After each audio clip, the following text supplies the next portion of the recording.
All right. Hey guys, welcome to a brand new episode of Chronic Wrestling Addiction. I'm your host, Kevin Faber, here with Brad Shaw and our guest today, Spencer Love from Win Column Sports Network. Hey guys, Spencer, thanks for having me. how you doing, man?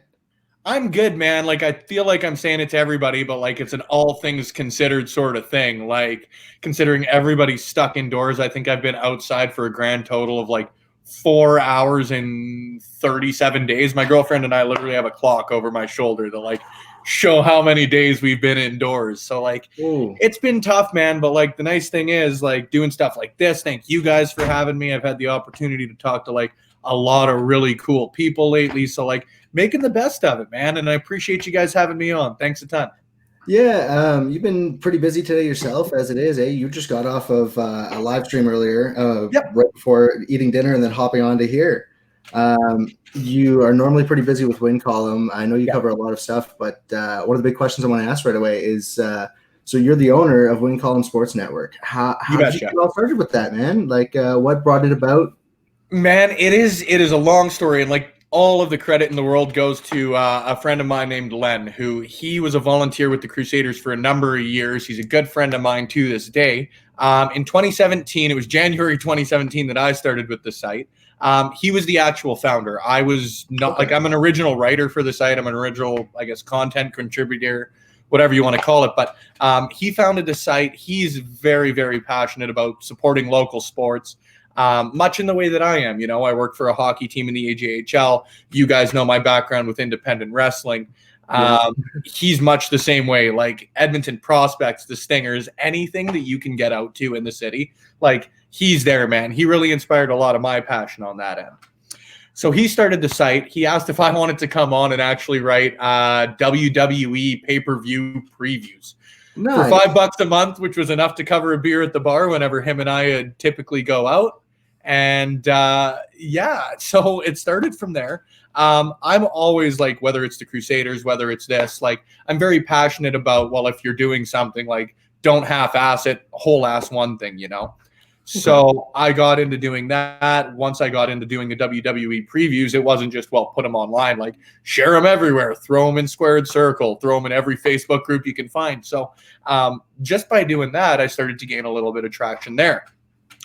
So I get going, and eventually, like, as much as Len is a passionate sports fan, he's also like one of the most committed family guys I know. So it started to interfere a little bit. Obviously, you guys know, going out to like pro wrestling shows and monster truck events, like Yeah. Friday, Saturday nights are like our bread and butter as far as this goes. Now, I'm super lucky, man. Like, if it wasn't for my girlfriend being as flexible as she was with me being gone on Friday, Saturdays, if it wasn't for my job being flexible with it, I'd be in the same boat. But he had to pull back a little bit, and he made the offer to me to take over. So I took over in January 2017, was doing well with WWE. And since I'd been, 17, 18 years old, I think, I'd been going out to PWA shows, strictly PWA. I had no idea what the hell else, went on with indie wrestling, to be honest with you, outside of Stampede. So I started going out. I started writing recaps and that just on my own because, again, like, well, if you're doing something and you're gaining traction, why not try and do a little bit more with it? So started writing all of these on my own. Like, nobody ever, like, the way you see the unauthorized biographies, these were 100%, dude, the unauthorized recap. Like, there was no, like, up until, dude, and this is all the credit in the world to every promoter in Edmonton and Alberta as a whole. Like, up until about 3-4 months ago, like, I was still going and paying for every show because support indie wrestling. They're letting me go in now, right before, of course, COVID kicks in, as quote unquote media. But that's neither here nor there. I started doing these all on my own, and through there started getting, again, a little bit of traction. People are really passionate about independent wrestling, whether you're here, Grand Prairie, shit. Timbuktu, I'm certain, has a thriving independent wrestling scene. Oh, it right? does. Hell, Timbuktu Pro Wrestling, man, the guys coming out of there are nuts. But so I start writing on these, and through that, get a little bit of traction, start my first podcast. Now, I, to this day, I am still very do-it-yourself as far as podcasting goes. But my brother and I literally just said, let's throw one of those round, like, snowball microphones in the middle of a room. Yeah. Let's talk about pro wrestling. So we do that for an hour a week. Funny that you mentioned the snowball, because That's what I got. I feel like it's everybody's first mic. You know what I mean? It's like how everyone around our age had like a Motorola Razor. It's like that's just the way it was. That's what you thought it was. It was a birthright. You know, I'm lucky I got to start out with the Yeti right away and borrowed it. I just bought a good one today. But yeah, so started doing the podcast with Hayden, and once I started doing that, dude, like I like the conversations or the podcast, whatever you want to call them, where it's just a couple of friends going out for a beer. Not only do I like having a few beers, but I like talking to a lot of people, man. I'm a sociable individual, and it's nothing against Hayden, but like I just found, he's got an opinion. I've got an opinion on pro wrestling. Dude, we're just fans. There are so many people out there who have like, better's not the word, but are definitely have more right to an opinion on pro wrestling than I do, if that makes any sense. Sure. So first guy I reached out to, he's always been my favorite pro wrestler. I'll put him over any chance I get. Michael Richard Blaze. I says, well, shit, man. If you're going to aim for the top. So I sent him an email. It is literally, and through no fault of his own, like the worst interview I've ever done. You listen to it and you can hear how nervous I am for it. How, like, I called him on his lunch break at work. I'm a bag of nerves. I've got like 100 questions that I'm trying to fit into a 5-minute interview. But I got to interview my favorite pro wrestler right off the bat. So from there, dude, like it was just email out, try and get a hold of as many people. Like the one thing that has always been not a fear, but the only thing I've ever been nervous about is like literally just annoying people. If somebody was to email me back and be like, hey, dude, like leave me alone, 100%, dude, done, covered, not asking you for an interview. If I've bothered you, I'm sorry. Like any pro wrestler is still doing me the favor. You know what I mean? But up until that point, like, I get emails every couple of weeks from people and I don't feel like it's a bother. People are doing their jobs. People are trying to improve what they're doing. I feel I'm in the same situation when I email people for a few years at a time.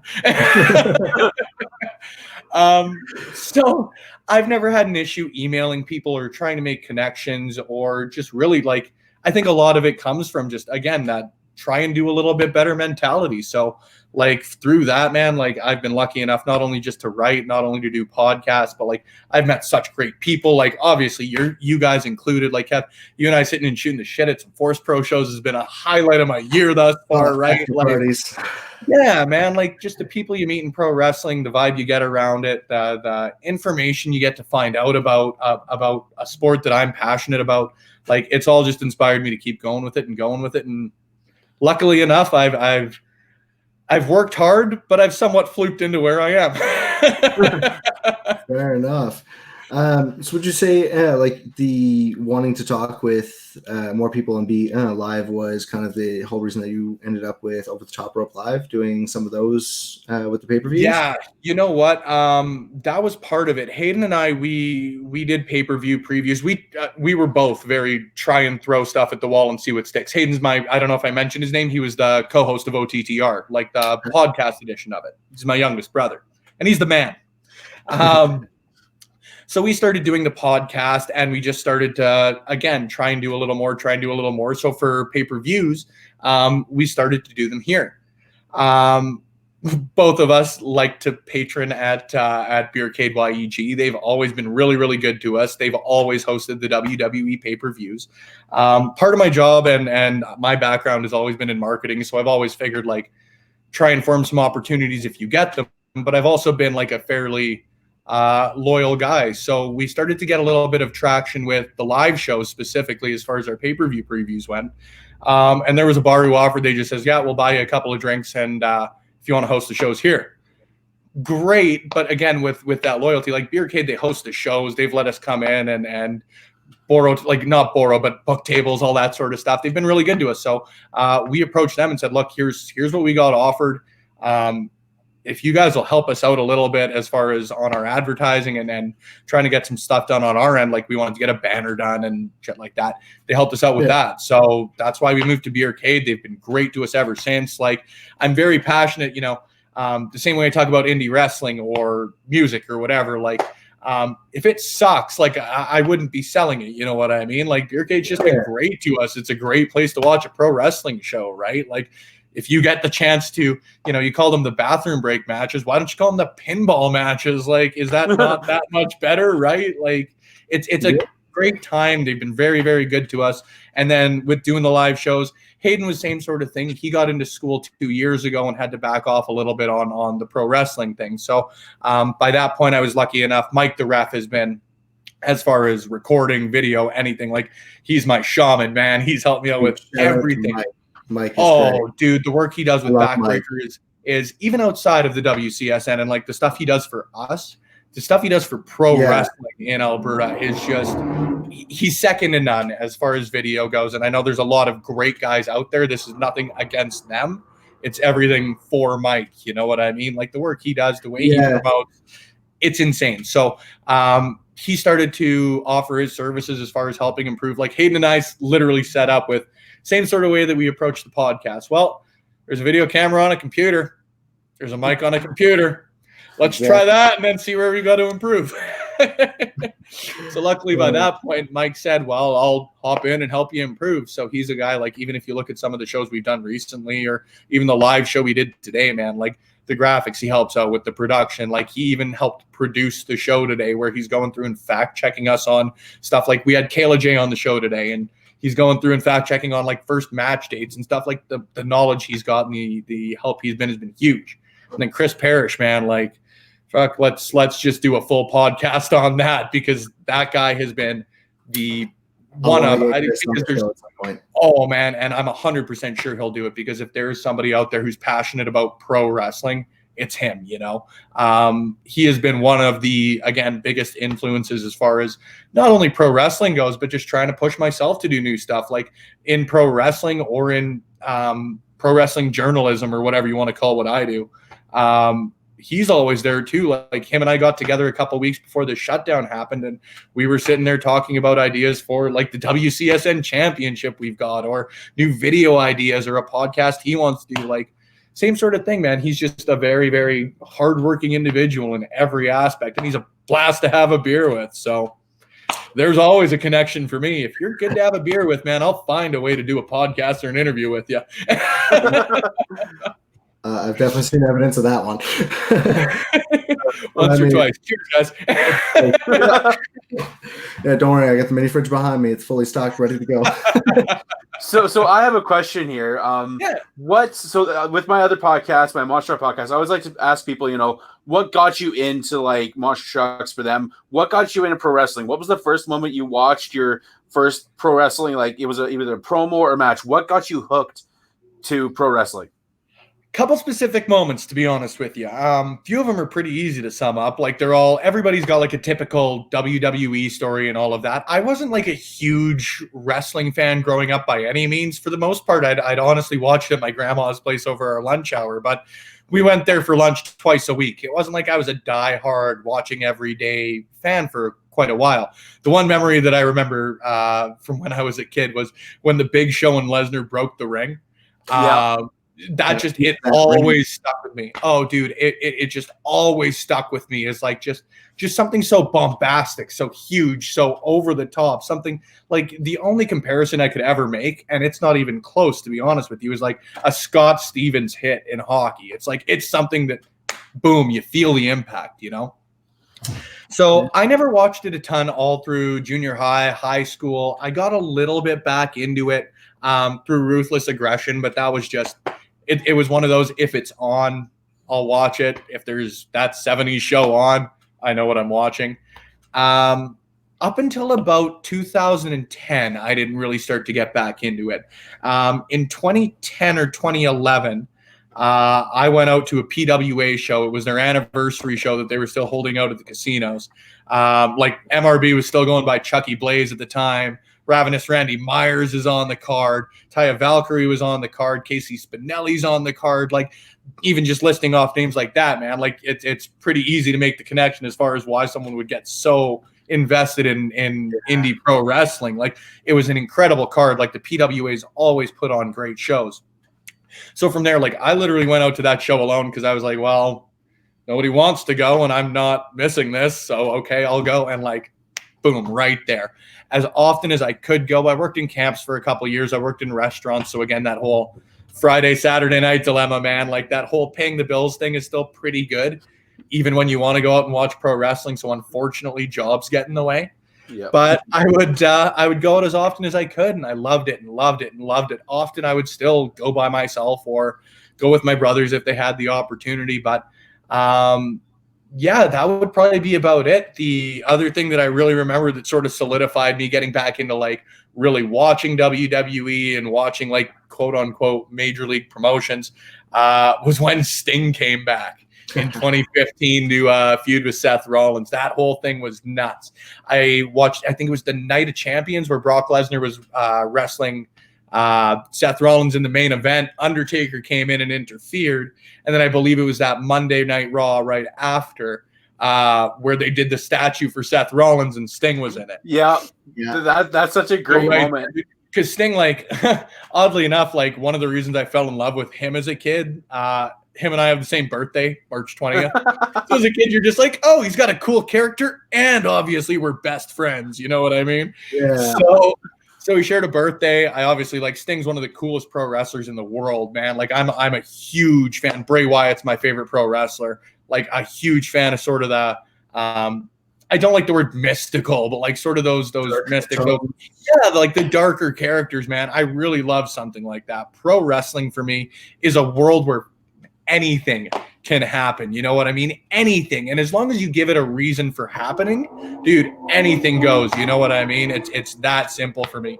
Bray Wyatt can be an alter egoed, absolutely nuts character, but it has been so perfectly explained how he worked his way in and why it can be a realistic thing within the confines of pro wrestling. Like The Undertaker, same sort of thing. Is like the comparison I always make is like, people want to talk about pro wrestling as a sport. My favorite kind of pro wrestling is wrestling as a sport. I love the revival. Like, Kev, you've heard me yell at you when people aren't holding a tag rope that, Kevin, you need to turn around because they're not holding a tag rope. Like, again, I'm a little busy. I'm a little focused on what's happening right there. You know, sometimes I don't know if it's tag rope. I do appreciate you yelling at me. Hey, man, but you know what I mean? Like, it's you've got those confines there. You've got the need for realism there. And for me, that if you've got something like you need to hold a rule to make a legal tag. That's something that's been established as a rule in a fictional anything goes universe. Even if you give me, well, this is a tornado tag match, cool, wiped out, I don't give a shit anymore. You know, give me a reason. That's all I need. The Undertaker is literally a dude who burned down his house, killed his parents, and 5-6 years later, his undead, disfigured brother came in and decided just not just to interrupt, but come in and interrupt a Hell in a Cell match with Shawn Michaels. It's not like the guy could knock on his door. It's just like, hey, man, like, this is a pretty important moment for you, and now I'm coming in. You know, it's like pro wrestling at its core is so ridiculous. It's so ridiculous, and I love that about it. And I love the realism. Like, it's such a tangent I could go off on, and there's so many polarizing things I'm saying right now. But you guys, I know you know exactly what I mean. Is like it's just this such weird cacophony of dance, combat, theater, whatever you want to call it, man. The story that these guys tell in the ring. It's the suspension of disbelief. There you go. And you were saying, you know, with like certain matches, like look at WrestleMania, Firefly Funhouse match and the Boneyard match, like things those are the most entertaining parts of WrestleMania. Oh, dude, and people talk about them being, and this is not a shot at them, like these are two of my favorite matches I've watched, if not this year, then in years. And any time for the most part that I've watched a cinematic match, I've really enjoyed it. Now, if every match is a cinematic match, I understand why people would hate it. I'd hate it.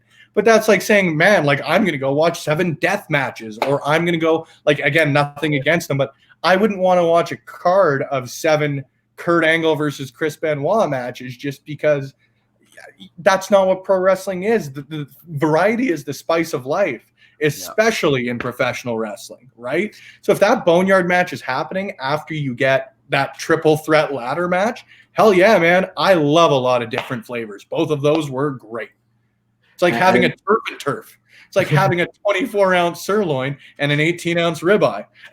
Well, exactly. And I mean, it's a great thing to put up like the variety of matches there with stuff, because I mean, you're wearing a Clandestine Society shirt right now.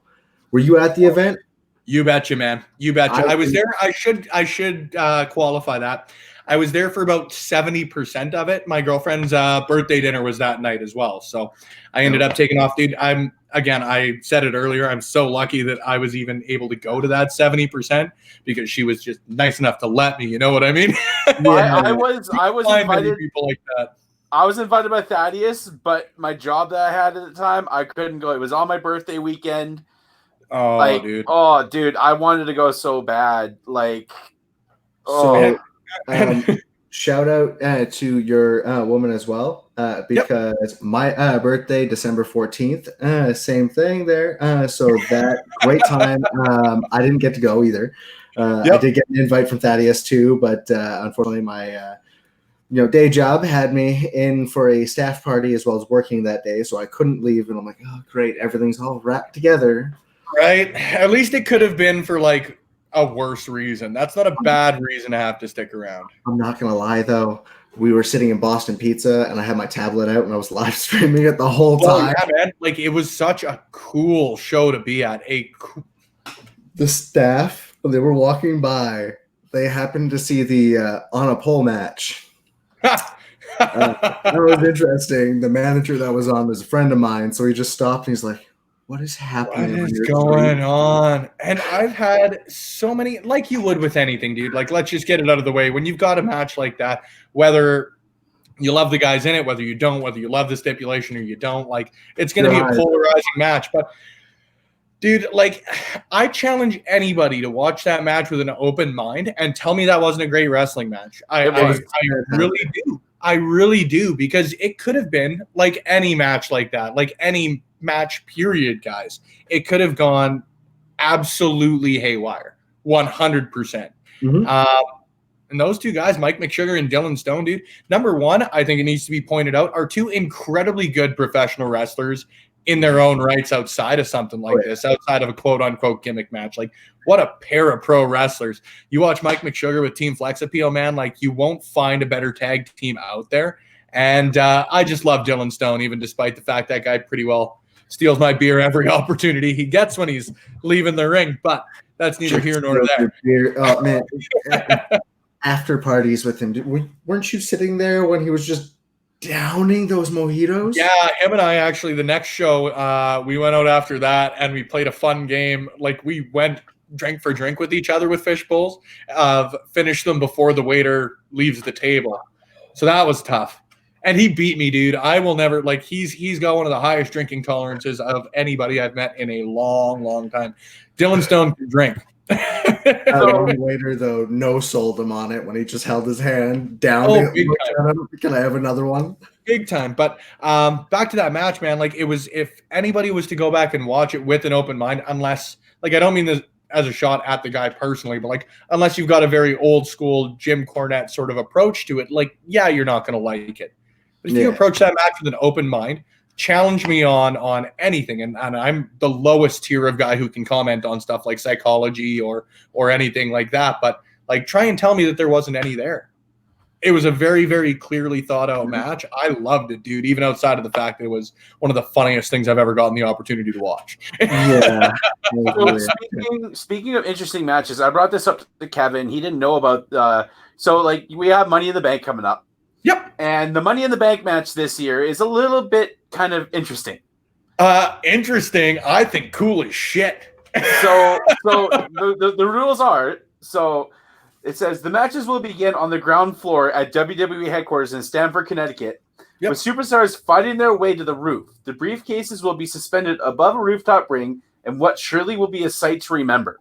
Yeah, this is like the greatest thing to happen ever, I think. Again, like, number one, I think they're going to go the cinematic route with it. I think your sort of hand is forced as far as that goes. If they're doing it at the Stamford, Connecticut offices, like, you have to clear out an office building, right? So if they're doing it there, they're filming there, they're doing a full cinematic match, I would love a warehouse. But if they're There's already pictures of them having like a setup already on the roof. Like I feel like they've already filmed it. Love it. But Love it. Like if they can pull it off, if they can do this in a cinematic style, it's like anything, right? If you can do it well, I'm already excited for it. Just do it well. And I don't think that we're out of line as wrestling fans. I think that there is a distinction between like an independent show and a show that doesn't have the financial means that a WWE or an AEW would, right? Like you do have to hold something like that to a higher standard. Am I so out of line for expecting to be entertained during a pay-per-view that theoretically, like I know that the network is a huge benefit as far as it goes, but that theoretically I would be paying $60 for a month? Like, dude, that's my phone bill. Yeah. That's my parking at my building.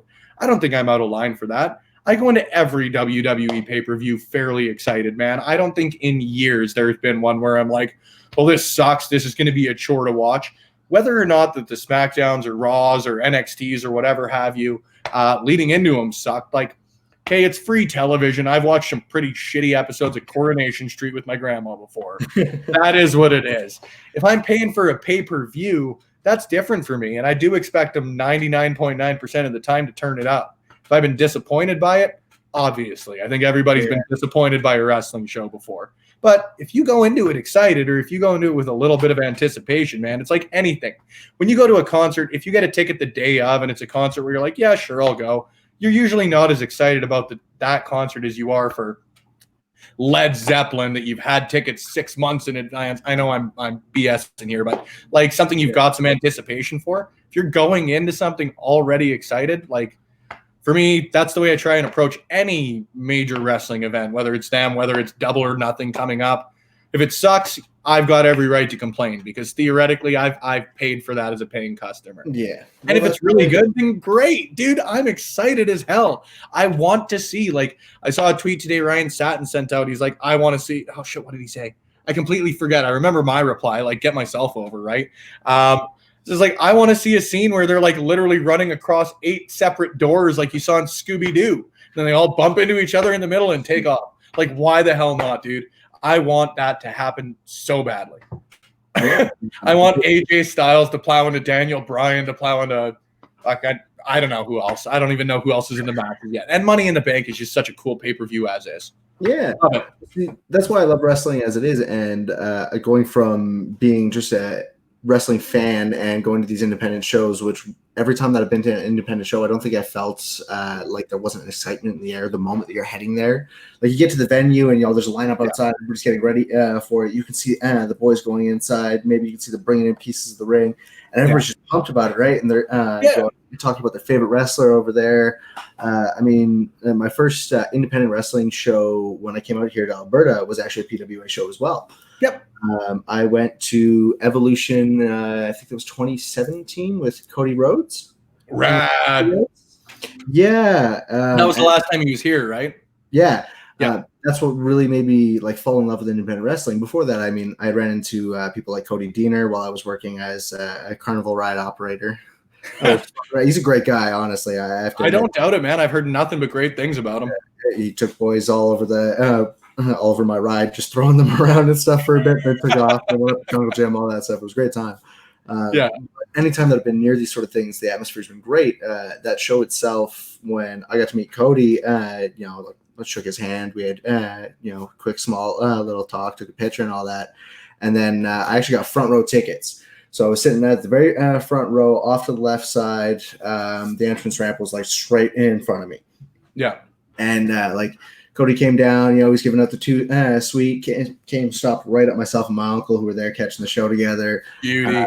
That was a fun time. Sheik was there. He dumped a bag of popcorn over my head. I've since got him back for that. Chris Steele stole my hat, shoved it down his pants. Terrific. Yeah, dude, there's just something. There's just something. I challenge anybody again, much in the way that I challenge anybody to watch that on a pole match and not at least judge it as a decent wrestling match. Yeah. I challenge anybody to really go to a good independent wrestling show and not be entertained. Again, there's going to be some clunkers, and it is independent wrestling. But again, as an avid supporter of as many independent or semi-professional or whatever amateur sports you want to call them, like it's the same way I look at the AJHL. I think that anybody who's gone out to one AJHL game, for the most part, will want to go back to a second and a third and a fourth because, in much the way or in a similar way, that, not to discredit them or anything, but a lot of the time with, say, the Edmonton Oilers or a larger organization, just because of the sheer amount of people, man, you're not going to get the opportunity to have a one-on-one experience with every employee, every manager, every player all the time, right? That's no fault of anyone's. But when you go to a semi-professional hockey game or you go to an independent wrestling show, dude, like I know our season ticket holders. I'm sure when you talk to the Grand Prairie Storms employees, they know every season ticket holder. They shake their hands when they walk in the door. Independent wrestling, I find, is very, very similar in that sense. And that when you walk into a show, unless it is your first show there, the promoter, one of the wrestlers, the person at the door, like they'll recognize you. They'll know who you are, whether or not it's like, hey, I know your name and your kids and all of that. Like, no, but they'll recognize, hey, you were here at the last show. Thanks for coming again. We appreciate your support. Any wrestler you talk to at an intermission is so thankful you're there. So nice. Like, there's no other way to put it. They're just good human beings. And I think that anybody who gets the opportunity to experience something in that one-on-one setting or in a more personal setting is huge. Absolutely huge, man. I can totally agree with that. There's one super fan that I've seen at every show I've ever worked, whether it be, in Edmonton, that is, whether it be for CWE, for Force, whether I'm seeing a show for PWA. I just want to shout him out because he's fantastic, and I love seeing him around. Andre, I'm sure you've seen him around. Yeah, man, absolutely. Love seeing him. Great guy. He's always out there seeing as many shows as he can, always happy, always deciding to yell at me. So many. My job. There's so many great people in indie wrestling, man. And you talk about Andre, you talk about Andreas, you talk about like Ronnie, you talk about the twins that sit in the front row. Yeah. Like, it's absolutely incredible, man. And the amount of support that those individuals give, not to discredit what I do, but there is something just so tangible about seeing them at every show. Like, again, I miss shows because of my job. I miss shows because I'm unable to make them. I have never been to a show where they're not there. Like, there's just something so tangible about their love for not just pro wrestling, but Albertan pro wrestling and the professional wrestlers who are specifically here time in. Like, it's so cool, man. You see Vicky making belts for professional wrestlers and doing artwork. And like, dude, that shit, like, I couldn't even imagine how it hits an actual professional wrestler, because me seeing that, going to people who I know as friends and have had the opportunity to get to meet as people, not just pro wrestlers, like, the way that it impacts them, like it's so cool to see on both sides of it, right? Like, pro wrestling, the one thing that I love about it, man, like one of my favorite quotes I've ever gotten from an interview, Mike Quackenbush, we were talking about, what if there's perhaps a professional wrestler who just isn't good enough to be in the ring for, like, that's how I asked it. And he said, there is a place for everyone in professional wrestling. There really is. Whether it is as a professional wrestler, whether you're managing, whether you're ring announcing, like, dude, a guy like me, I'm not going to professionally wrestle. I love pro wrestling. I will not professionally wrestle. It's just not for me. I'm not athletic, but like, there is a place if I'm certain, and this isn't to stroke my ego or anything, but like, I'm certain if I was to go to a training facility or something and say, look, I want to be an announcer, I want to be a manager, like, people are good enough here that they would say, absolutely, man, I would take you under my wing. I will give you a hand. Let's get you learning how to do it. It's such a cool community, man.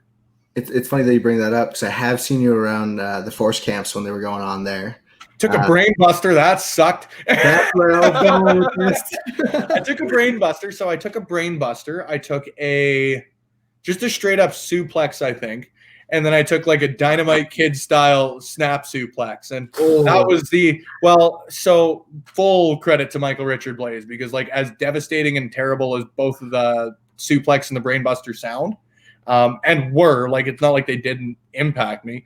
Like, they hurt much less than a Dynamite suplex because I didn't jump. I was hauled over. And let me tell you, man. texted that to me by my underwear. I deserved all the pain that I got. I really did. And again, like Kevin, and I know you and I have talked about this just backstage and that, but like even now, like I'm a guy who I don't think there are a lot of people really, because I'm sure there are some. There are with anything. There aren't a lot of people out there who I think would go out and say, well, he's shitty. He's got a terrible opinion. He discredits the business, whatever phrase you want to throw in there. I like to think that the way that I've treated both professional wrestling and the people in it, people wouldn't discredit my opinion or anything like that. You know what I mean? But like, as a guy who's never stepped in the ring and never wrestled a match, and really, like, to be honest with you guys, flat out, haven't put in the work that a professional wrestler has, like, still there are times where I feel awkward, where even if it's just a match that I don't like, because you guys know me, and I'm hoping at least you guys have like read an article or two at least. Like I don't ever go out and be like, well, that guy completely botched that move and he screwed that up and this was terrible and that was bad. Like, treat it properly and be positive about the way things are. Everybody's going to have an opinion, and if somebody doesn't like your match simply because they didn't like your match, they're fully entitled to their opinion if they paid your ticket. And I voice that sometimes, but never in a really negative way. Saying that, though, like, again, I haven't done that work. So I do feel sometimes where it's like, you know, do I have a right, I guess is the best way to put it. I use air quotes with it, but do I have a right to be saying like, hey, that wasn't very good or that wasn't for me, just because, again, I haven't done it. So if I was ever going to train, that would be why, is just to get the experience of, okay, well, you know, like the best way to put it is like, if somebody's got a chin lock in, I can tell you if it looks good or bad. I can't tell you why. It's not like I'm like, well, I'm probably like offending someone with how I'll describe this, but like he's not cinching his elbow incorrectly, or he's not holding it tight enough under the chin, or whatever it may be. Like, I just don't know that stuff. You know, I really don't. Like, you know, like color commentary stuff, like I'm good at talking, but I probably called like 5 moves and one of them was wrong. so I wanted to put in there, like, for me, like with my professional, like independent wrestling myself, like I've never been to a Force show, any shows like that, only here in JP with CWE. And, you know, just being able to be involved the ways that I've been able to through Kevin, you know, getting to see a different side of the wrestling business has been an eye opener for myself, to be honest. Like, all I've been to is like WWE events and at Rexall and stuff like that. So being able to kind of be able to help set up the ring, and even I've been in the ring with Kevin, you know, doing a little bit of stuff once or twice. So it's nuts, man. Like, I think that in anything, but you know, we're talking professional wrestling, people really don't appreciate or see the amount of work that really goes into it. You know, it's not like people show up like 5:30, 6 o'clock, doors open at 7 and the ring's already set up for the most part. Like, most of the individuals in professional wrestling are getting there at noon, 1 o'clock. If they're lucky enough to have brought someone in, usually they're hosting a seminar that morning, that a lot of people are there for, right? Like, it's a full day of work, and then you're tearing that down after you've gone into a ring and bumped for 5, 10, 15, 20 minutes and your back's sore and you may have hurt yourself. Like, dude, even for me, and I say this qualifying it, dude, like, I'm 175 pounds sopping wet wearing boots. Like, I could be in my best condition and lifting shit from the ring would be hard. But like, these guys have gone out and these girls have gone out and physically like given their bodies for this that night. And then they're going out and they're tearing down the ring, and they're, you know, it doesn't sound like a chore, but after you guys have worked like a 20-hour day or a 15-hour day, you know, it's probably not the most appealing to have to go out and go say hi to the sponsors at the bar and make up appearances and that sort of stuff, right? Like, that's sort of the fun part of the job, but it's still, for a lot of them, I'm certain, especially like, Kev, if you're coming up from Grand Prairie and have to drive home that night, I'm certain it's not as fun for you to have to go out to a sponsor after. You know? I've missed out on an after party due to this before. It has happened. Yeah. And you know, it sucks, honestly, because like that's the best part about the whole experience. Now I am getting more weekends off, so when I start doing this, I can hit it hard with your boys in the Boston Pizza Lounge. You know, maybe you hit up your arcade with you or something if once or twice the night before. Hey man, absolutely. Like, you guys are always welcome on it, but like, it is such a full day for them. You have another show to record here soon, and I know that much, so I want to be as don't worry, Honor. All right, we'll keep going a little bit. So with that, so you've been covering things for a few years now, and you've been really covering a lot of PWA, and you've been covering Force, Monster Pro Wrestling. I've seen a few things from, if I remember correctly. Yep. What all companies do you typically cover for wrestling-wise? Pardon me, sorry? What all companies do you typically cover wrestling-wise? To be honest with you guys, like if I go out to the show, unless it's literally my first time out there. So I was out in Toronto for SummerSlam last year. I went out to a Progress show. Like I tried to say hello to people. I tried to meet people, but like for the most part, I'm there's a fan if it's my first time. If it's in Alberta, if it's in BC, if I literally know somebody on the card, I will do my best to try and cover it, even if it's just send out a couple of tweets on the Win Column account, or like try and do as quick of a recap as I can. Like I am certain, and for the most part, the written work in that, and I would say that with the network, I put out about 85 to 90% of the content just myself, whether it's editing podcasts, recording the podcast, writing. Like even if somebody, for example, like the WrestleSode podcast who we host, like they'll put all their own stuff out, but then he'll send me the audio file and I'll go through and I'll promote. Like I put out most of the content on the network. So if it's a promotion that I haven't had the chance to go cover before, or I'm not as familiar with, like you guys will be able to tell in the content on the site, whether it's this long or this long, if I've been to a show before. But I think the least I can do, and admittedly, like when I started to do this, it was biting off a little bit more than I could chew. But I've always figured that, if you're going to try and cover or promote yourself, as someone who covers the best of the best in Albertan and then Western Canadian and then Canadian pro wrestling, like you're doing a bit of a disservice to what you've said you do if you're not doing it. You know what I mean? Like, and again, like when I started to do it, I did not realize the undertaking that was. Like I told you guys, when I went to the PWA shows, I thought that was the only independent promotion in Edmonton. Silly me. But so you do that, and then you go to Real Canadian Wrestling, and they put on a great show. So am I doing them a disservice by not covering them? Absolutely. And then you go to Monster Pro Wrestling, and, admittedly, like I haven't done as much Monster Pro stuff because I haven't had the opportunity to go out as often. Right. Sometimes that does come down to if I'm doing an interview with someone that a promotion's brought in, then for the most part, like I'll stick around, I'll pay the ticket, I'll stay at that promotion, because most of the time, if not all of the time, the promotions are very, very helpful with me. They've tried to help me arrange as many of those interviews as possible. I do owe it to them to stick around and at least enjoy their product and critique their product, quote unquote, for that night, And then CWE, dude, Danny just does a great job. I love his shows. I'll cover them anytime they're in Alberta. PPW, unfortunately, haven't had the chance to go down yet, but if somebody sends me the results, or if they, whatever it may be, I'll cover it, All right. So I do want to ask a fun question here on this one. I like you've done a lot with Conversations with Love. Now, that's a lot of people that you've gotten to interview. What's been some of your favorite ones? Like you've had such a wide range of people that you've gotten to interview, from local indie wrestlers to people working up on some of the bigger promotions. Yeah, man. And like, it's it's kind of funny the way that's worked out, to be honest with you. Again, it's been a bit of a try and do a little bit better than you've done before. I've been really lucky with being able to interview a lot of the individuals in Alberta. I really have. A lot of them are very, very giving with their time. A lot of them love to promote. A lot of them believe in Albertan pro wrestling as much as I do. The first person that I approached from BC was actually Jade, when I think it was 2 years ago, when it was the first show, at least that I went to, of the CWEs, that she was on the card. Whether or not she had been before or not, I'm not 100% certain. That was just my first opportunity. Was that Psychosis? Yes, that was Psychosis. That was my first Edmonton show. Yeah, so again, I'm not certain if that was her first show here or not, but either way, like, you've watched Jade wrestle. She's a hell of a professional wrestler. So I thought, well, why the hell not talk to somebody from BC?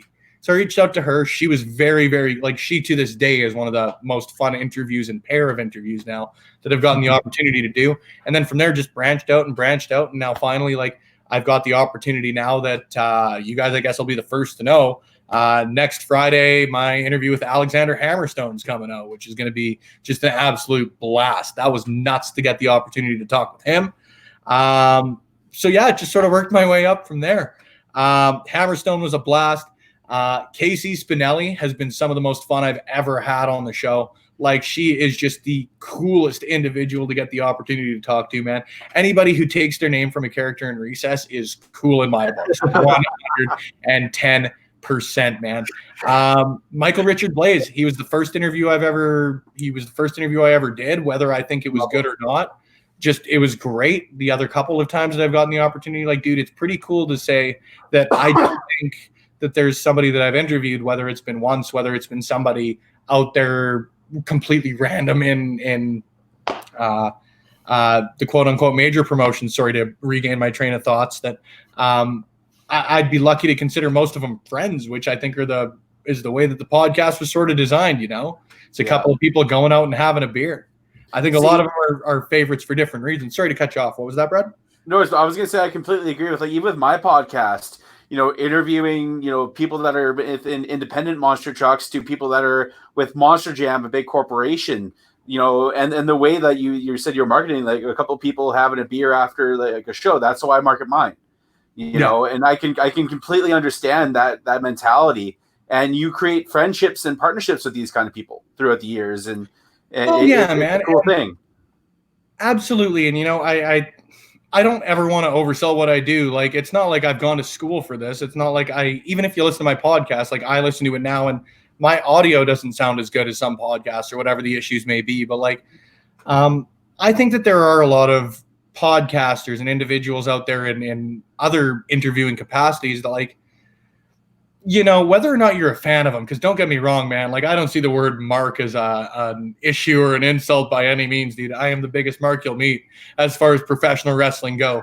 When I interview people, dude, I'm perpetually nervous, whether it is somebody on the independent scene, whether it is a guy like Alex Hammerstone, but, like, you treat them like human beings, man. And I don't think that there's enough individuals in any capacity in podcasting that really do that. You know, I think that a lot of individuals come in to get their own agenda over, whether it's trying to find out dirt on somebody, whether it's trying to get a catchphrase in the pod, like, whatever the situation may be, man. Like, my big thing, I you know, earlier I used air quotes when talking about me as a journalist. Like, number one, I think I haven't gone to school, so I haven't earned that right to call myself a journalist. But B, like, if I was a journalist, I would be a guy going out there and be trying to find out scoops and trying to find out information prior to it being officially announced or whatever the case may be. I want to promote. I don't think that there's enough individuals out there that are doing just a good enough job of getting Albertan pro wrestling out there and Canadian pro wrestling out there. Like, we're already so impacted by the distance between our major hubs in pro wrestling. Like, Kevin, it's 3 hours to Calgary from Edmonton. It's Grand Prairie, like, not a slight at you guys, but you guys get the CWE shows. It's not like there's a consistent promotion there. Outside of that, you're going out to Ringside. You're going out to PPW in Saskatchewan. You're going to Lethbridge, which is even another couple hours. Like, Alberta and Ontario are really lucky in that we've got more than one promotion. Yeah. Right? Like, it's not even that there's driving distance. It's that we even have more than one promotion. You know, BC as well. Let's not throw them under the bus. But I think that the more that we can be doing, I say myself, like you guys as well, going out and talking to pro wrestlers and individuals like myself and like Anthony doing the WrestleSode podcast, Kyle Shaw doing Monday Night Shaw, like anybody who's going out there right now and trying to promote the product that Alberta's putting out there and Canada's putting out there, like, it's huge, absolutely huge. I want to like find some way to try to like edit in a goose honk or something for the goose there. Honk, man. He is the nicest person in pro wrestling. I have no issue saying that. You guys are great guys. I think I'm a great guy. He is the nicest individual in Canadian in just pro wrestling. I got to meet him at my first CWE show when it was Ron Simmons there. I got to meet Kyle, and hey, he's got an awesome last name. I'll just put it out like that. Oh yeah. Well, I guess, sorry to go back to it because I was putting people over. Recently, I guess because they're all favorites for different reasons, and I always feel bad if I like leave someone out for a reason. Like MRB, he was one of the first individuals I got to speak to. He's a guy I got to consider a friend. That's where I started to go off on the tangent. Nicole Matthews was the first individual who I really felt I was taking a long shot on. Like, you guys obviously know her credentials. She was, I think, my 5th or 6th interview that I ever got to do. when she came out here for those RCW shows last year. Okay, yeah. And just, again, couldn't have been nicer. I'm so lucky in the sense that I'll repeat myself often with this, but like everybody I've met has been nothing but great to me. Like, speaking of Brian Pillman Jr., dude, like I could literally, if I took 5 minutes, I have a list in my house. When Cody Rhodes put his list out when he got released from WWE, I made a list of professional wrestlers that I wanted to interview. And Brian Pillman Jr. is on that list, and I finally got to go and cross that one off. Like, yeah, little stuff like that, you know? And again, great individual to get to speak to. Casey Spinelli's been huge. She was great. Jade was great because she was the first out-of-province wrestler that I got to speak to outside of Nicole Matthews.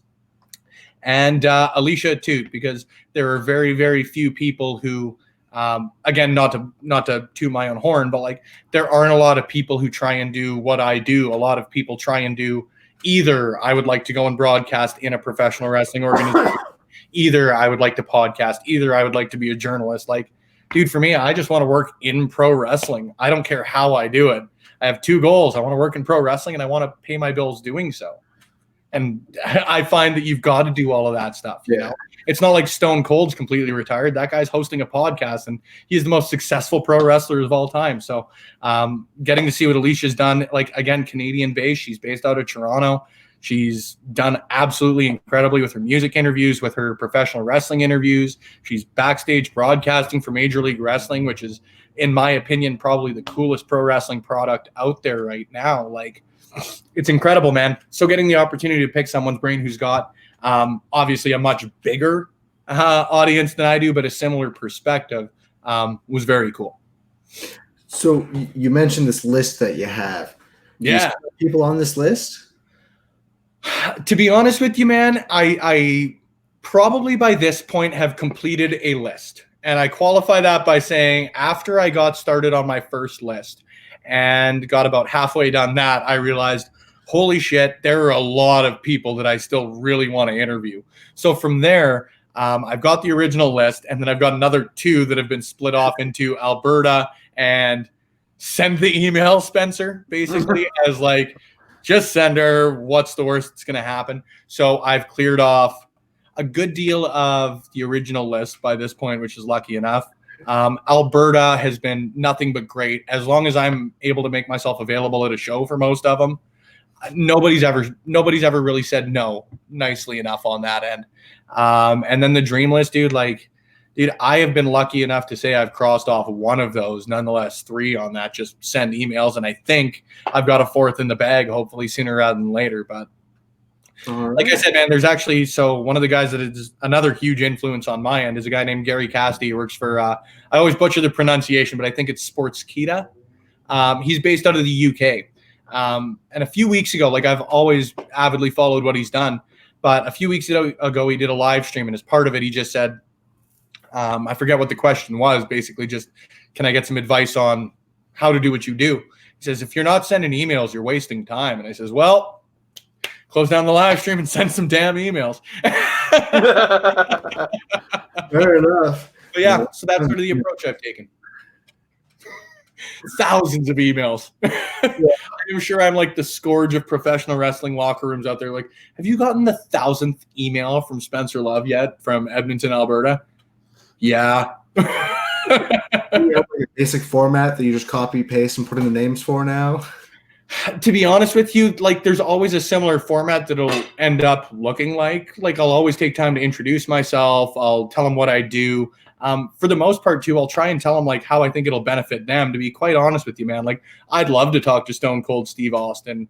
I don't think he'd ever have a reason to appear on my podcast. Now, if Stone Cold was coming to do a speaking tour in Edmonton, I would like to think, like, the way I've tried to carve myself out and what I really think is my overall goal with it is, like, I want to be known as someone who's really there for Canadian pro wrestling. I think, you know, like, there's so many people and so many people who are doing it well that are covering just pro wrestling as a whole. You know, you look at guys like Sean Ross Sapp, and like, the guy's got his critics, but like a guy like David Bixenspan and Ryan Satin, like, they do good jobs. They really do good jobs. And I think that if I was trying to compete with them, I'm really, really climbing an uphill battle, despite the fact that I think I'm pretty good at what I do. Don't get me wrong there. I think that there's a real opportunity for somebody to be a real source in Canadian pro wrestling, and not that there's not great Canadians out there. Again, like even in Montreal, or not Montreal, Quebec, but I don't believe directly in Montreal. The Smark and Friends podcast, they're fantastic. You look at Warren Hayes; he's based out of Quebec as well. Like there's some terrific Canadian content contributors out there, but I think everybody's got to have a goal, and if you've got a goal that nobody's aiming for, like there is no need to be the best associate garbage man, and I don't mean that to bury garbage man. I mean that to say I want to aim to be the best at what I'm doing, you know? Oh, exactly. And honestly, I love what you're doing ever since I came to Win Column Sports Network, which actually would have been around the same time you were taking over. I've been paying attention to it all the time for wrestling stuff because you were directly under our paid advertising then. From going to Edmonton so often, with the inability to be able to do so after I had the birth of my son, so I'm not able to go as frequently now. Yeah. I was able to really get the recaps and everything that was going on and still pay attention to the storyline that was happening with PWA. I mean, not to knock Thaddeus and others over there doing the Archer report, but getting to really read it too and see another description of it instead of just like little snippets here and there of things was absolutely fantastic.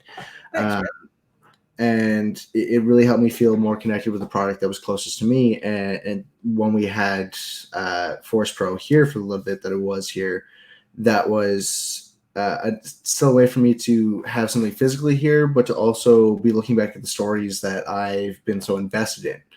Yeah, man. And And I think bring on here. Yeah, and I really appreciate that, man, because I think, and I love that you bring up Archer, because I think that him and I do a very, very good job. And it's totally like the first thing that him and I have ever directly worked together on is when him and Kyle Shaw reunited at Clandestine. They did a quick little clip. So the first thing him and I have ever directly worked together, quote unquote, on is I held the camera. Outside of our interviews together. But it just seems that him and I, number one, like whether or not we've worked together on things or not, he is one of the smartest people I've ever met in pro wrestling. He's someone I'm really lucky to consider a friend. And he's someone who I think is as passionate, if not more passionate than me, about supporting local, whether it's pro wrestling or just industry in general. Like you see his Thad talks, you see his Thad about town. Like everything that he does, man, is about supporting the community that he's in. And I think that the way that him and I have sort of naturally fallen into is like he gives a really cool, you know, a lot of it's filmed in a way that's supposed to be sort of candid camera and a backstage interview or a backstage perspective, excuse me, where mine's supposed to be more of like a fan's perspective, and I'm not supposed to see what's going on backstage, even though I've been lucky enough, like you say, you and I have worked together with Force Pro Wrestling, which is just such a cool opportunity. That was the first backstage chance that I've ever really gotten to see what happens behind the scenes in a pro wrestling organization. Like, other than that, it was the Archer report, man. Like, that's still my go-to as far as that goes. Hell, half the stuff that I write articles on are because of him now. Yeah, honestly, he's a great guy. And having him around is fantastic. Getting to pick his brain was a little bit fun. But yeah, working on 4 shows with you, that was fun for me as well, because it was the first time that I had, as you put it, quote unquote, media there as well, being able to see what was going on. And it also helped me try to like get my head more in the game and pay a little more attention to things. Because obviously there's still, you know, trade secrets that we got to keep around where they're at. And, and then, you know, sitting there. Yeah, I'll never directly do that one. No, you nor I. But, you know, having it around has really also kind of helped out with that. And your energy when you come around, man, like when you walk in the room, we can feel it. Here comes the positive ball of energy, ready to go for some wrestling and beer. Well, yeah, and I appreciate it, dude. It's something that I think is you know, I don't think that anybody really succeeds in what they're in unless they do have a bit of natural talent for it. And I don't think that's anything against anybody, but like if Connor McDavid wasn't as fast as he was, I don't think he'd be as successful a hockey player. You know what I mean? Like, I'm not saying I'm Connor McDavid of anything I'm doing by any means, but that's one thing that I've always had going for me is like, I love talking to people. I think that conversation is one of the greatest things in the world. We're all going to die one day, dude. I don't know if that's like surprising by any means, but like, I figure what's the point in living if you're not going out and interacting with as many people as you possibly can, and doing so with a positive attitude and being energetic. Like, there is no sense, it's kind of funny. Like, when I was growing up watching Sesame Street, I'm elephants are my favorite animal, so I naturally gravitated towards Snuffleupagus. But like, nobody likes a Snuffleupagus in a room, you know what I mean? Hi, bird. Like, no, we've all seen them, whether it's at work, whether it's at a professional wrestling show, whether it's anywhere. And like, how many positive memories do you have with that dude? You don't. That's just all there is to it. How Big Bird puts up with Snuffleupagus, I'm never going to have any idea. At least Oscar's entertaining. He's cynical. There is a difference, but that's neither here nor there, man. I think if you've got just some positivity, you've got some energy to you, if you've got that, like, for lack of a cheesier way to put it, like a can-do attitude about things, man. Like, again, there's a lot of really talented people out there in professional wrestling. There's a lot of talented people in Edmonton in professional wrestling, and I am certain that if there are people who wanted to do what I'm doing, that they could do it. I'm just, number one, I think I'm lucky that I saw the opportunity, or naturally talented enough to put myself over, that I saw an opportunity to cover pro wrestling here in a way that really hasn't been covered in a long time. And number two, I think I do have the bit of the personality and the attitude and the drive to not just do it at the level I'm doing it, but continue to get better with it.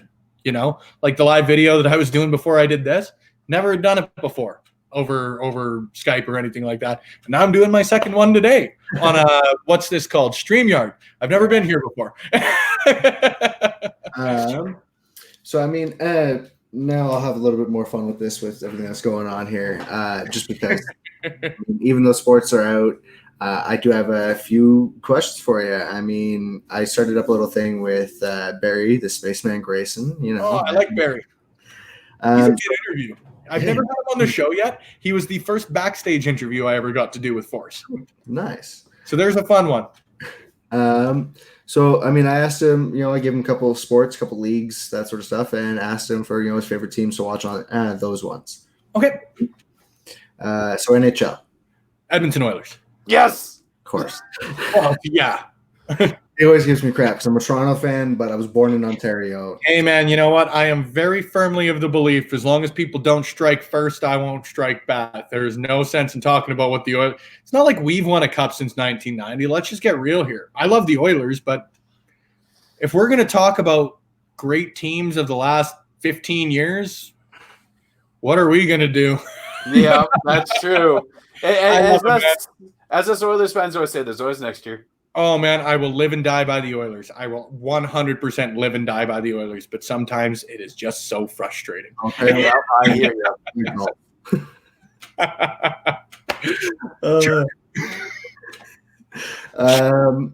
Do you watch soccer at all? Not particularly, but I am a Glasgow Rangers fan when I do. All right. Rugby? No, but I'm an All Blacks fan because I like the haka. Yeah. Yeah. Man, like I don't know enough about it. My brother played rugby while he was in high school. I loved watching it. I've never gotten into any like professional leagues. Fair enough. CFL. Saskatchewan Rough Riders. Ride or die. Rider Nation. Red Blacks. That's fair. And you know what? That's nothing against the Eskimos. I'm not like a hugely invested CFL fan. It's much the same way that I look at MLB, and I'm not a Blue Jays fan. I'll answer it for you. I'm a Red Sox fan, if anything. That was the next one. Yeah, but if the Blue Jays are doing well, I'm happy. If the Riders are doing well, I'm happy. If they're not doing well, am I unhappy? Not tangibly. It's fine. By that beer cozy, Well, yeah, it's like football games for me, for the most part, are go out for an event, not go out to watch football. Fair. NFL. Indianapolis Colts. I chose them because I hate Tom Brady and do to this day. Fair enough. That is a good reason. Got a reason for every team, man. NBA. NBA. See, that one's a little tougher for me. the Raptors I fell in love with last year, man. It's hard not to love the Raptors. Before that, the first NBA game I ever went to was a Golden State Warriors game when I don't know what year it was. It was the year they signed Andre Iguodala. So it was before the dynasty, but I can't very well say I'm a Warriors fan without people saying I'm a bandwagon jumper. And I love the Bulls. I love Space Jam, so how can I not love the Chicago Bulls? Yeah. Yeah. I mean, I was a Toronto fan when I was younger. I refell in love with them again last year with that. That was absolutely fantastic. It was magical, man. Like, even now more than ever, basketball used to fall into that category of it's an event, not a game. I enjoy watching basketball much, much more following the run. Fair. So, I mean, I don't really have too many other... I'll ask this one. I'm a motorsports fan. I don't know. Do you watch NASCAR? No, Ricky Bobby, though. Yes, good answer. And since you mentioned me, you've been to a monster truck show. Monster truck,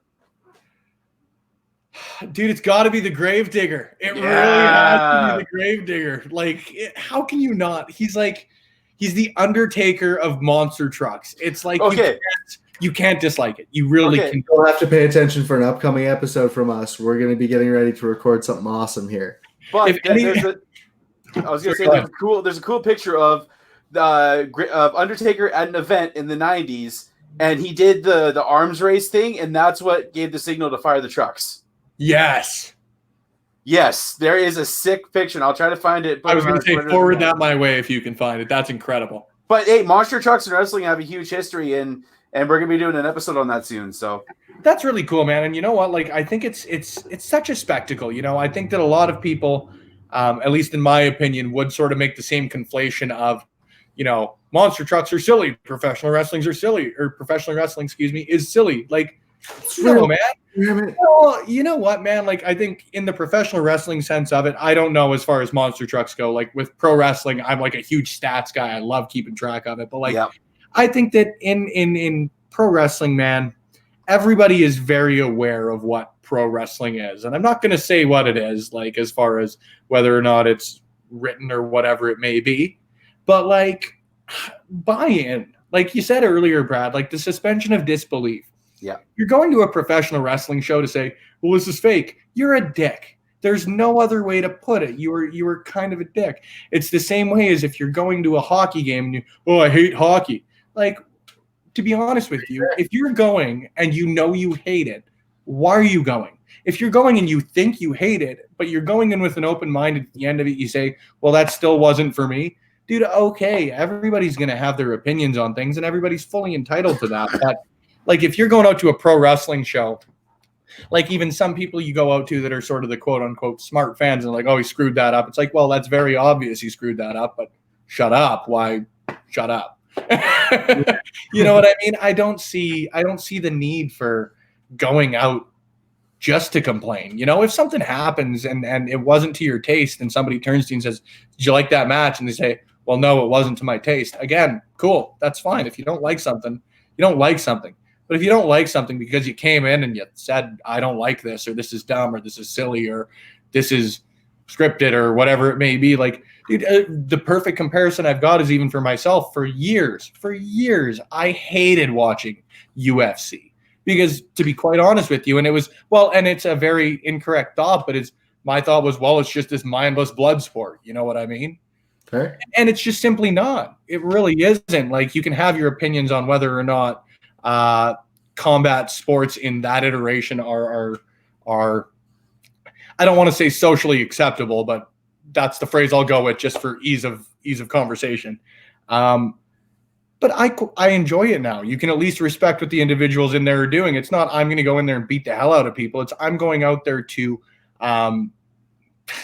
win a competitive sporting match, I think is the best way to put it. It's not Conor McGregor going in to throw 50 punches and knees to a dude's face. And I am a wrestling fan, so it does translate. But, like, I love watching sort of the grappling aspect of UFC, and I love seeing sort of that, the thought process behind it. You know what I mean? The same way I look at pro wrestling. Am I a deathmatch guy by any means? No, it's not my thing. Did I love it at Clandestine? Yeah, because I knew what I was getting into. I knew it. I needed an open mind for it, and you go with it. You know what I mean? Do you need to have, I guess, guess the best way to put it. Do you need to have steak for dinner every day? No. But if you're prepping for a steak on Friday that you know you're having on Monday, man, what a steak that's going to be. All right. Brad, do you have any more questions for Spencer? No, I'm all good, man. All right, Spencer. I don't have any more for you right now. Ironically, that's You're saving them for part 2. That's fine, baby. In part 2, we'll add some extra people in here. Get all the Steve Weisers out. How about we have Spencer 2 electric boogaloo. Man, if we got Thaddeus in on this would be interesting. Man, I love it, guys. And thank you very, very much for having me. It's really appreciated. And thank you guys for not only having me on, but supporting pro wrestling. Kev, I know it's pretty easy for me to say to a guy who physically gets in the ring and referees, but it should be said to everybody more often. You know what I mean? Albertan pro wrestlers, referees, managers, promoters, like anybody that is going out of their way to help professional wrestling thrive in this province. Hell yeah, man. I know. We thank you for showing up to all the shows that you show up to, covering them the way that you do, being part of them in the ways that you are. It's nice to have around, and I love seeing you every time that you come out. I love it, dude. And once this is all over, I cannot wait to see you at another pro wrestling show. I cannot wait to see you at the after party. And Brad, I'll save you a seat, my friend. Hey, I'm hoping to come to your shows. Well, you better start refereeing. You can hop in with Kev. Hey, I want to be a manager. I'm going with the manager route. Sounds good. All right, we'll get him talking. Oh yeah, we'll get our people on it, man. But genuinely, guys, thanks very much for having me. It's thoroughly appreciated. No worries, man. Thanks for jumping on. Anytime, guys. Talk to you. Have a good one. You too. Bye.